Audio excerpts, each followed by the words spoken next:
This is Ashley Eckstein, Ahsoka Tano from Star Wars The Clone Wars and Star Wars Rebels, and you're listening to Coffee with Kenobi with Dan Z. Joining us today for a cup of coffee, this is said on podcast a lot, but it has been far too long since we've had this returning guest. He, not only is he a longtime longtime friend of the show. Both. I appreciate that. But I started out as a fan. Oh, I like that even more. But more importantly, he is my dear friend. He is truly like a brother. It is the one and only Jeff McGee. Jeff, always a pleasure to have you back on Coffee with Kenobi. Thanks, Dan. And it hasn't been that long since I've been on, but it's been too long since we've discussed this topic. I was shocked when you told me it was 2021 the last time. Yeah, we've been going through the Kenner lists of all the figures and ranking them, our favorite ones. So we had our first one we did was Coffee with Kenobi show number 260. They came out February 7th, 2019. And then we didn't go back to this again until CWK 287. And that was the second half of the Star Wars wave. Then we did, show 394 with The Empire Strikes Back, show 410, the second part of The Empire Strikes Back, and then the last time we did this Coffee with Kenobi show 454, Return of the Jedi action figures part 1. So yes, as you mentioned, we've been on plenty of times, naturally. In fact, you were once a host of the show while Corey was off getting his degree. And so that's pretty cool. So we're back to do this thing. We're going to talk about the second, basically, Jeff, help explain to people, because figures were released in waves. The wave thing is pretty much gone the way of the dodo, right? But how were figures released back in the 80s? So what would happen is usually about once a year you would get a new set of figures, and with Star Wars being they were 3 years in between, there was a revolving door of figures coming out to kind of keep the line alive and keep interest in it alive.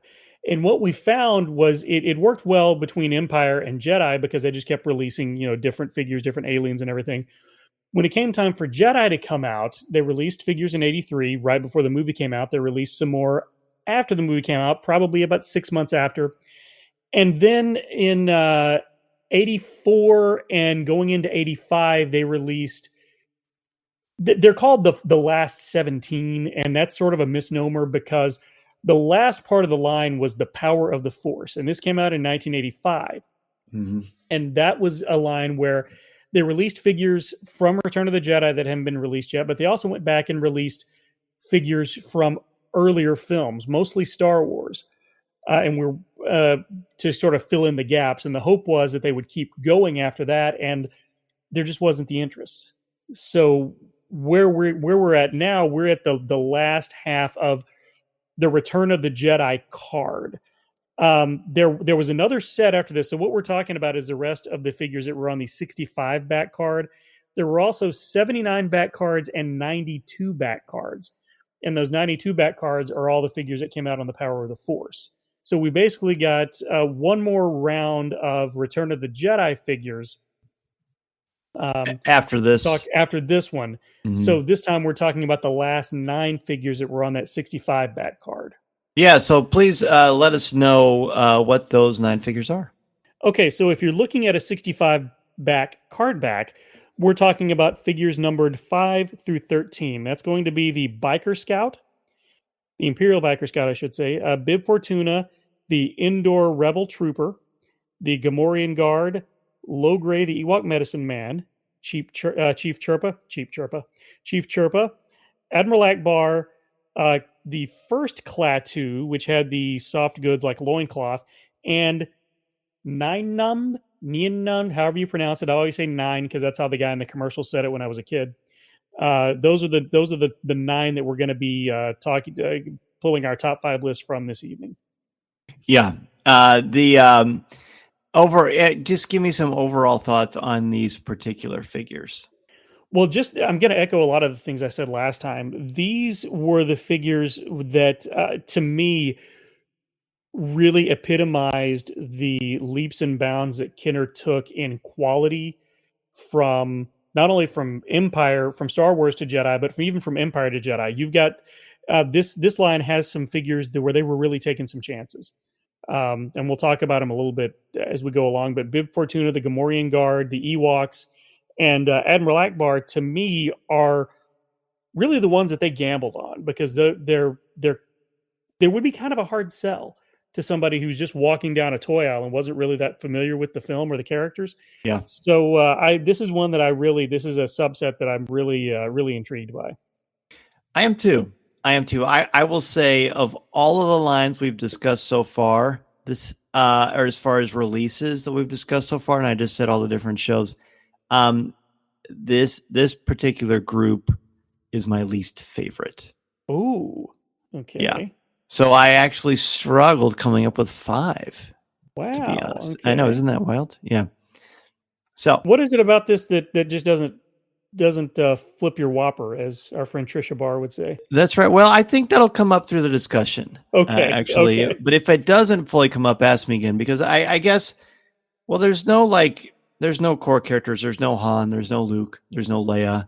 Right. There's some standouts, but yeah, like I said, I think we'll get to it. Why don't you go first? What is your number 5? All right. And I would like to just note that you did say, ask me again sometime. Of course. What you told me. Yes. So my number 5 is going to be Chief Chirpa. Now, okay. I've never been somebody who hated on the Ewoks. I didn't even realize that they weren't cool until I went to my first convention in around 98, 99, somewhere around in there, maybe even as late as 2000. That's when I first realized that Ewoks weren't cool and that everybody loved Boba Fett. I had no idea. Wow.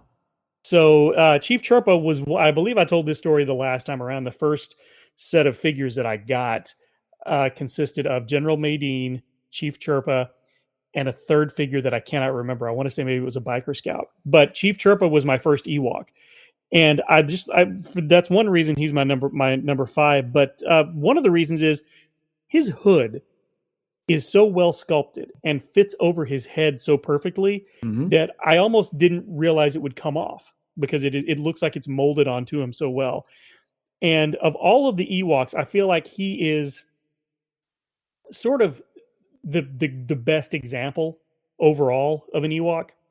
Of an Ewok figure, at least, because he's got the belt going around him, and I love the way that they sculpted the Ewoks.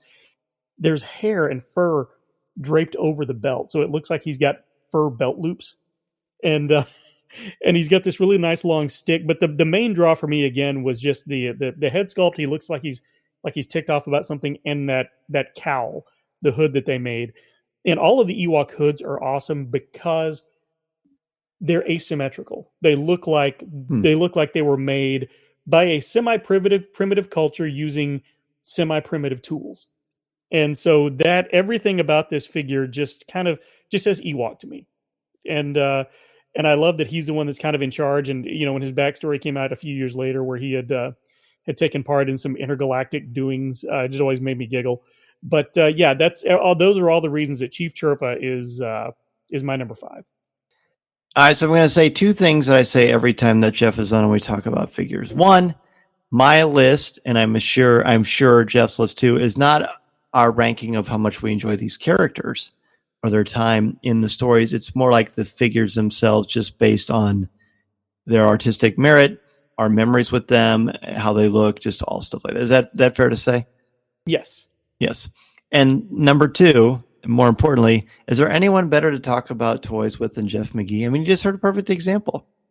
Outstanding. Thank you. Yeah, of course. No, it's true. It's a delight to sit back and listen to you.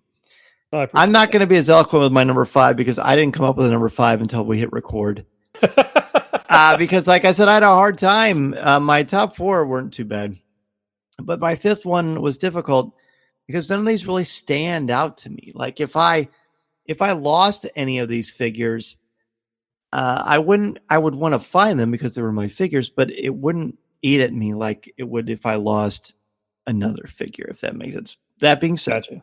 Yeah. My number 5 for this is 9 Numb. purely because of the face sculpt. That's a great sculpt, yeah. His mask, where the way his mouth is, the jawline. If people listen to the show, can't tell because you don't have the video, but Jeff can see me, and every time he's talking, I'm looking over my right shoulder because I've got all my Kenner figures in a row on the wall, so I keep looking at them. And when I look at 9-Num, I just think, well, he's ugly looking because, it's not a human. But the way that they made his alien face look, and there's personality behind those soulless black eyes. And again, the jawline, everything about it, the texture, the even like the look and color and the design texture of the clothing, it doesn't look like, it almost looks like it's from a different line because there's just so much gorgeous detail in it. It's an impressive figure. It is, and I struggled with keeping him off of my list. He's not on my list. He would have been number 6, really sort of a 5A. Yeah. And the reason I love him, everything you said about him is accurate, and I love that face sculpt and everything. But the thing that always draws me to him is his outfit, the bright red like onesie that he's wearing with the navy blue vest offsets it so well. I've always been struck by this figure, and he was one of the ones. There are 2 of these figures that I got as mail-aways. Him, and my number 1 figure were both mail-aways, and I've always loved this figure. And again, I love that he co-piloted the Millennium Falcon, so you kind of have to have him on your list. I should have put him on mine. I just didn't. I understand. I get it, and I the one you picked for 5, I almost picked for 5. And it's funny that this part of the line doesn't do much for you because there's really only one on here that I didn't even consider for my list. Oh, cool. We'll have to bring that up at the end. Yeah. Well, what is your number 4? My number 4, that's an excellent question. Let me get back to my list. My number 4 is Bib Fortuna. And this one would be higher if his head turned all the way around. But it doesn't. And so the fact that they couldn't work that out drops him a little bit. But the older I get, the more I appreciate this figure and just how creepy he is. Mm-hmm. And I love that he's got that nice soft goods jacket that he came with, the long overcoat, kind of a duster. Yeah. And it was this really soft, it almost felt like velour, but it wasn't.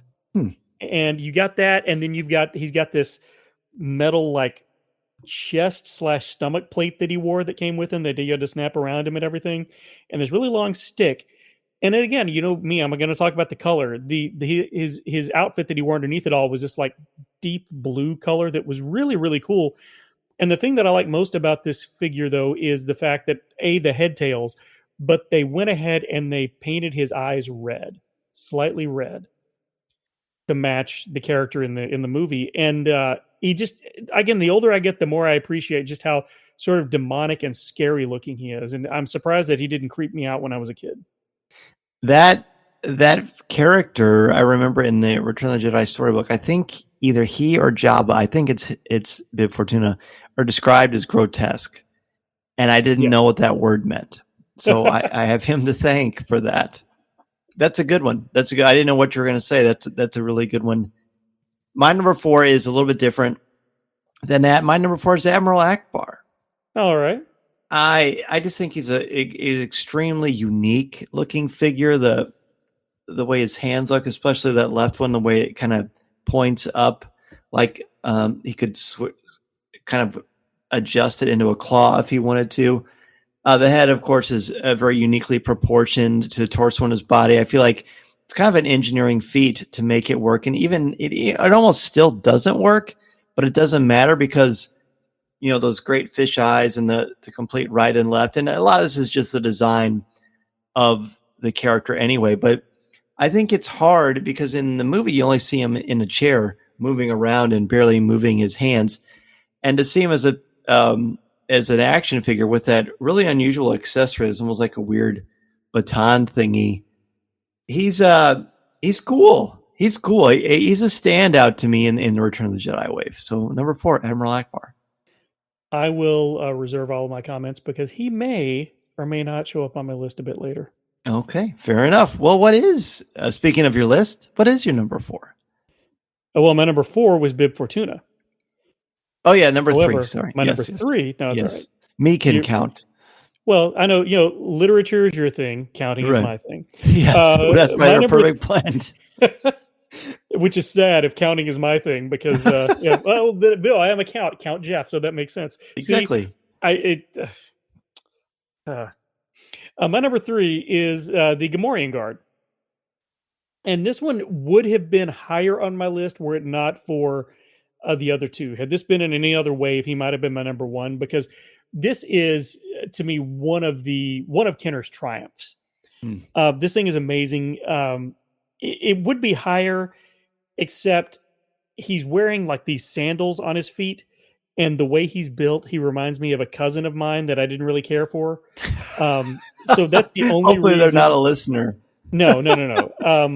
From like the thighs down, looks like this cousin. But from the thighs up, this thing is amazing. And this was one of the ones that I got in like the second batch of figures that I bought. I saved up my allowance and went and bought like 7 figures at a time. And this was one of them. But I couldn't open them until I got my report card and had made all A's. So this guy, and he comes with the vibro axe that we talked about, I think last time, with the Weequay. But the way that they've sculpted the fur on his loincloth, he's got the shoulder pad pauldron things. He's got the fangs on his face. Everything about this thing, he's just huge. He's one of the biggest figures I ever did. And most people probably know this. This mold was reused minus the head in the Robin Hood Prince of Thieves line for Friar Tuck. Oh yeah, I think I learned that on Talking Toys. Probably so. Yeah. But everything about this figure is just amazing, and this is sort of the epitome of how far Kenner came with these toys from the beginning to where they were at this point, because he looks almost exactly like his film counterpart. He looks closer to his film counterpart than really almost any what's what I'm looking for, any non-mechanical character that we had, any biological alien that we had. Yeah, I agree with that. I agree so much that it is also my number 3. Nice. Yeah, when I was growing up, I was called it Gamorrean Guards. That's what I did the first time, and then I heard somebody say Gamorrean, and I thought that makes more sense. And it never was heard it both ways. Said until on the screen until the Mandalorian season 2, the first episode, I believe. But yeah, when they got skinny, now they're all skinny. Right. Like all cut and fit. Exactly. So this for much of what you said, I was always when I first think of Return of the Jedi, that's one of the figures that stood out to me. Besides the Jedi Luke and some others that I'll talk about, because it's so unique. As you said, it shows how much Kenner had advanced. Obviously, the character is a little bit different, so they had the opportunity to do something with that because the canvas is there. But again, like the fact that he shouldn't be able to stand, and he does because of the way they've contoured it, and the axe was cool, but the face and the horns, I was so drawn to this figure because to me, it very much epitomizes Return of the Jedi, and the fact that we knew a lot of it was going to take place in Jabba's palace, and we got to meet all these funky creatures, and it took the cantina from New Hope and kicked it up to like 11. And the Gamorrean Guard has always been one of the standouts to me because of that. And I still remember seeing it at Toys R Us on the rack and thinking, this is a new Star Wars figure. I don't know what this thing is, but it is so stinking cool. Yeah, and the Gentle Giant Jumbo version almost won't stay on my wall. Oh, wow. Because it's so heavy? It's so heavy, yeah. I believe it. That's cool. I forgot you have gotten a nice collection of those. Yes. Very cool. All right, so now I believe we're on your number 2. Number 2. My number 2. So this is where I kind of struggled. This is where I was like, I really wanted 9 Numb on the list, but because I had to have the Biker Scout on my list. This is second to the Hoth Snow Trooper as my favorite Stormtrooper. And I love the sculpt and the detail in this one. Plus, he has that really cool gun that we saw for the first time. But the thing about this one that I think is so cool is that we've got the bodysuit. We see so much of his bodysuit. We've got a lot of black showing, and he's basically just got like the knee pads, the knee high boots, and then his chest plate, shoulder pads, and his helmet is all the white that we have. Even his hands are black. And I just really love this figure. And he looks, especially now since Scream came out, I always thought the Scream mask, the ghost face mask, looked like this guy. And I just really, really like this one. And I love the speeder bike accessory, and he could put him on there. So this, this may actually overtake the Snowtrooper because there's just so much more detail on it. But I don't know. I really like the skirt that the Snowtrooper came with. They both look ghostly. So it's going to be tough. But the Biker Scout is definitely, of the Return of the Jedi figures, he's my favorite. He's my favorite Stormtrooper. Which I guess that's the only one we got in the Return of the Jedi line. So yeah, it's kind of a toss up between him and the Hoth Trooper. But yeah, that Biker Scout, I just love everything about him. And again, especially that gun. Anytime we get a new gun, I'm really all about it.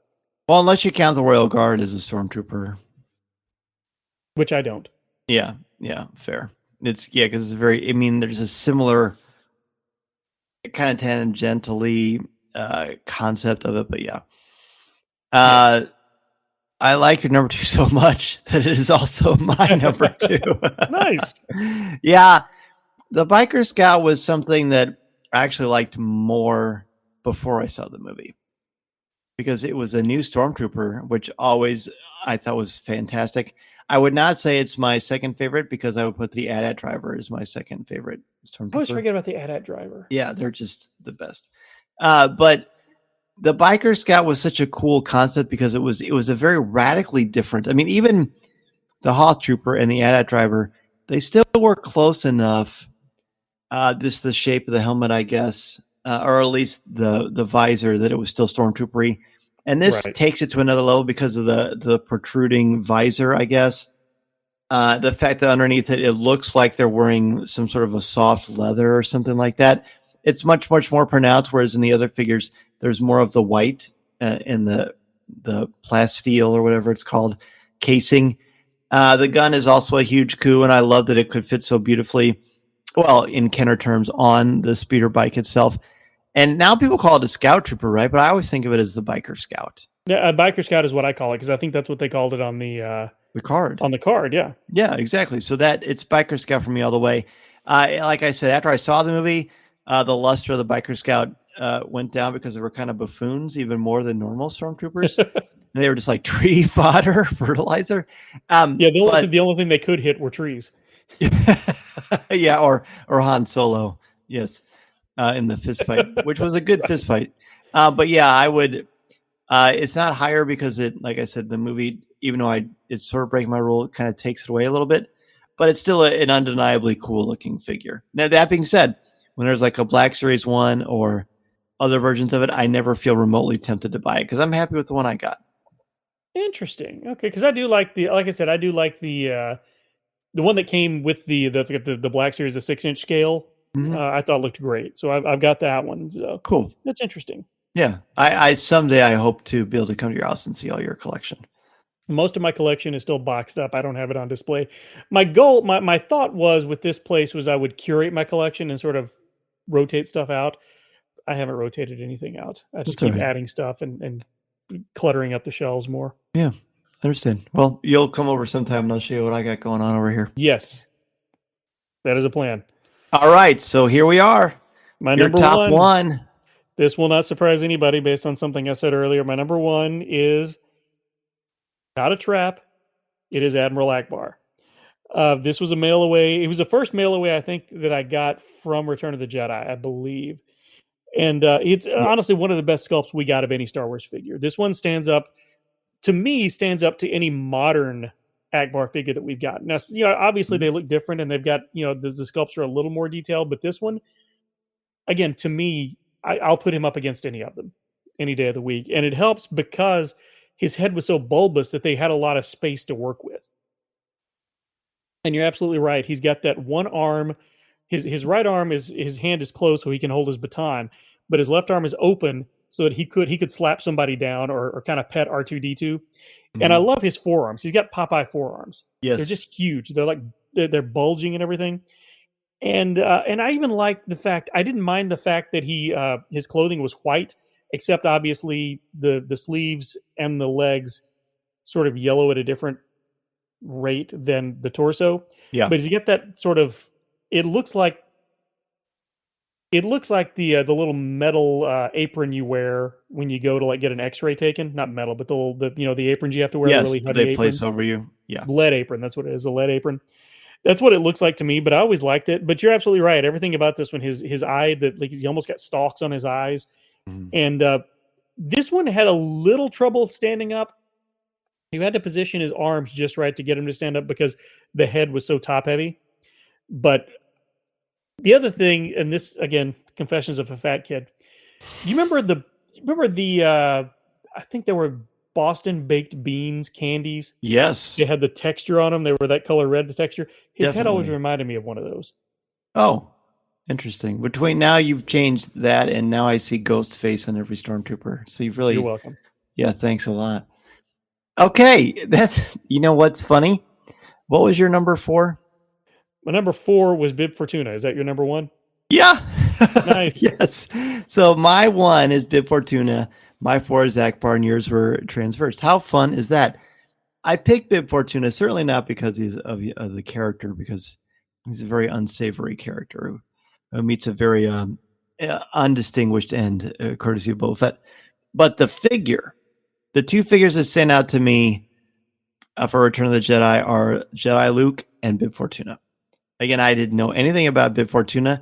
I just remember seeing this figure, similar to the Gamorrean Guard at Toys R Us. And he was I think it was the first one I opened. It might have been Luke. But if it wasn't the first, it was the second. And the hands are like claws. The Leiku, it's just very pronounced and very distends down, wraps around him so perfectly. The cloth that you mentioned, it looks very creepy, and I sort of like that you can't turn the head, because that adds kind of to the macabre, creepy, unnatural nature of this figure, this character. That's a good point. Yeah. And I always liked opening up the cloak and seeing like the texture of, because they could have cut corners because most people keep that cape or that robe on, but they didn't. And he just looks tremendous. I mean, again, just similar to my comments on the Gamorrean Guard, this thing really epitomizes the unique situation that Luke Skywalker and his friends find themselves in, trying to recover Han Solo because of the unique, grotesque feature of these characters in Jabba's palace. And I don't think they could have been more imaginative and clever. And you talked about the screen accuracy of Akbar, and I totally agree. I feel like we come pretty close with this Bib Fortuna. We did. Yeah, especially, like I said, the eyes. That's the main thing. The face. He looks like, yeah. No, you're absolutely right. And really, all of these look fairly film accurate. Everyone that you mentioned and everyone I've mentioned. So yeah, again, that's sort of a tribute to Kenner and the advancements that they made between the time they started and when this came around. And when we get into the power of the Force, there's some missteps there, but by and large, those almost feel like they're from a completely different line. The way they're tooled and everything. Yeah, agreed. Is there anything you want to talk about? You mentioned something at the beginning of the show about this line, about these figures. I did. You remember? What was it? I said you were going to say something about. Oh gosh, what was it? I can't rewind it because we're recording it, live. Well, you said, "Ask me later." Oh, why this line? This part of the line doesn't really speak to you. Yeah, and I think it's the one that do stand out. I sort of had to really extend what I would normally look for in an action figure, because if any of these figures that we mentioned, besides probably Bib Fortuna, because of the reasons I said, they probably wouldn't even come close to me describing them or even acknowledging them. And it's not that they're bad. Not even the Gamorrean Guard? The Gamorrean Guard might make it like it's not going to show up in my top 5 of the entire series of Kenner Star Wars, of course. I would say probably those 2, but the rest of them wouldn't be much of a blip on my radar. And I don't know that it's necessarily that they're bad, because they aren't. It's just the others are so good. Does that make sense? Right. Yeah. Yeah. Oh, and the only one, and what I remember what you were talking about now, the only one that I didn't really consider was Logray. And it's just because there's nothing against the figure. he just doesn't wow me. And I hated the fact that they, instead of giving him a hood, he had the little skull thing on top of his head, which would fall off all the time. And I have no idea where mine is. I know where all the hoods for all of my Ewoks are, except for Low Gray. Plus, he's got that belly and everything. He's a little tall. I don't know. He looks more like a cat than an Ewok to me. That's fair. That's funny, actually. That's very good.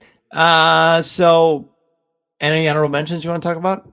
Well, the only other two, the Klaatu and the Rebel, the Indoor Rebel Soldier, really like both of those figures, and I love that Klaatu has the cloth loin cloth, as it were, and the Rebel Trooper always kind of confused me because I couldn't figure out. Hang on one second. I couldn't figure out why the pockets on his pants were down at his knees. That always bugged me. Yeah, I can see that. That was a fashion statement I could not get behind. Okay. I don't have any honorable mentions. Like I said, I struggled to come up with 5. But I feel good. I feel good about my list. I really do. Well, it's a good list. Yeah, it is. It was fun. It's always fun to talk about these because you helped me to appreciate these, because nobody knows action figures as well as you, in my opinion.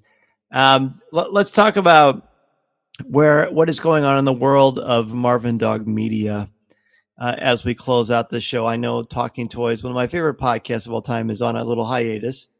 Yeah, and the rest of Marvin Dog Media is on an unplanned hiatus as well. The Saturday morning Supercast and the pilot episode, we had planned to kind of come back after a month or two, and it's everybody involved has so much going on right now that we just said, you know what? This is all supposed to be fun, and when it starts to feel like an obligation, that's when you need to take a step back. So we're taking a step back for now. I am still doing Star Wars Splash Page with Matt Moore.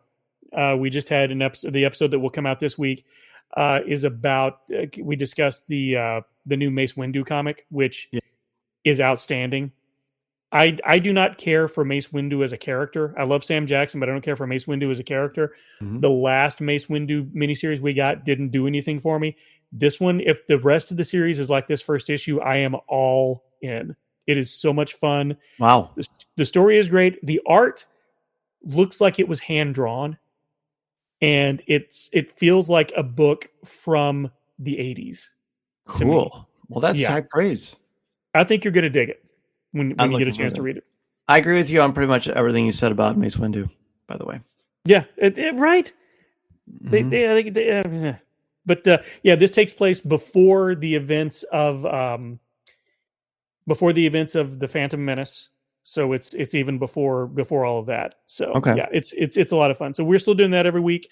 And sadly, Dr. Aphra Volume 2 has ended, but the last issue that came out last week is phenomenal. If anybody hasn't read it yet, Why Do You Hate Comics?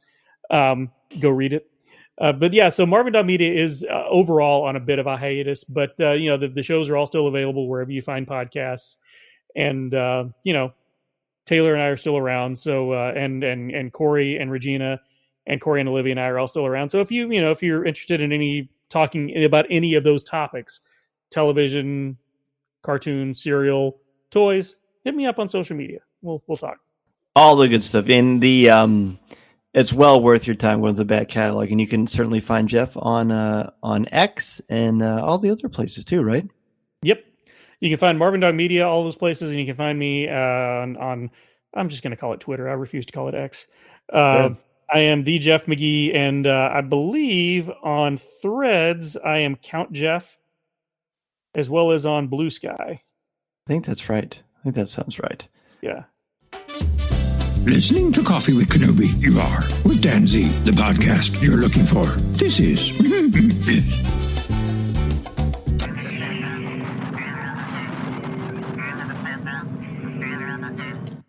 Well, Jeff, as always, thank you so much, my dear friend. I'm always delighted to chat with you, and hopefully we won't take another 2 years to get back and finish these 2 waves.